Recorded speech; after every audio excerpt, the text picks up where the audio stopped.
Ritinys. Ritinio formos vamzdžio ilgis štai čia yra 14, o pagrindo skersmens ilgis 0,6. Vat visas skersmuo 0,6. Pirmiausiai surandame pagrindo spindulį. Spindulys tai yra pusė skersmens 0,6 dalinu iš 2 0,3. Dabar pirmoje eilutėje mums reikia apskaičiuoti vamzdžio tūrį.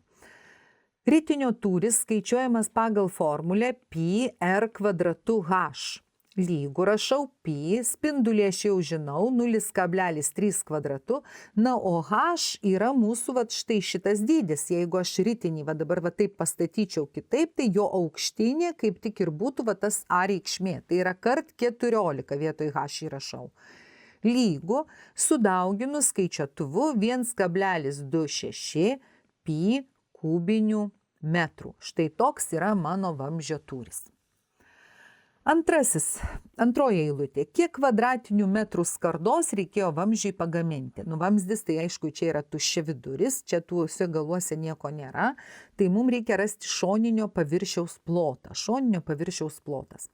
Šoninio paviršiaus ploto formulė vamzdžio, ritinio šoninio paviršiaus ploto formulė yra 2πrh.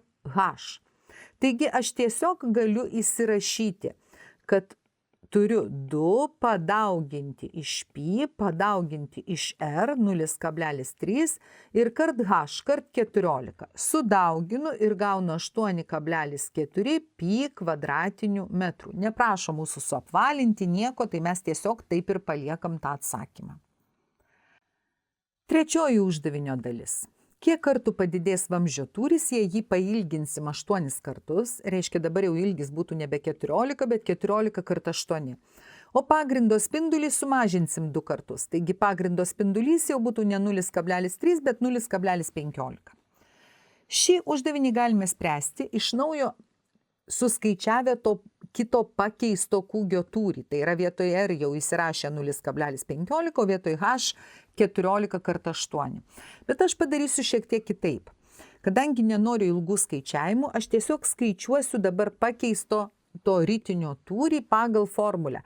Štai mūsų šio ritinio tūris yra pi r kvadratu h, o čia bus pi, spindulį mažinam 2 kartus, taigi r pusiau kvadratu, o aukštinę didinam 8 kartus, tai 8h lygu, truputėlį suskaičiuoju, r kvadratu dalinta iš 4 kart 8h. 8 su 4 prastinasi ir gaunu pi r kvadratu h ir kart 2. Taigi aš aiškiai matau, kad mano ritinio tūris štai šito yra lygiai 2 kartus didesnis už buvusio ritinio tūrį.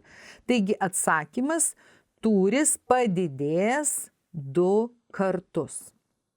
Štai, galėjau ir neskaičiuoti to naujo jau ritinio tūrį. Dabar taškai. Už pirmą dalį užgautą teisingą atsakymą pirmasis taškas, už antrą dalį taip pat 1 taškas, na, o trečioji dalis 2 taškai. 1 taškas yra arba už teisingą sprendimo būdo pasirinkimą, arba tokį, kaip aš čia padariau, tokio reiškinio sudarimą, arba jeigu jūs pasirinkote tiesiog apskaičiuoti to didesnio ritinio tūrį, tai už to tūrio apskaičiavimą. Ir antrasis taškas yra užgauta teisingą atsakymą. Reiškia 1 taškas čia, 1 taškas čia. Iš viso 2 taškai už trečią dalį arba 4 taškai už visą uždavinį.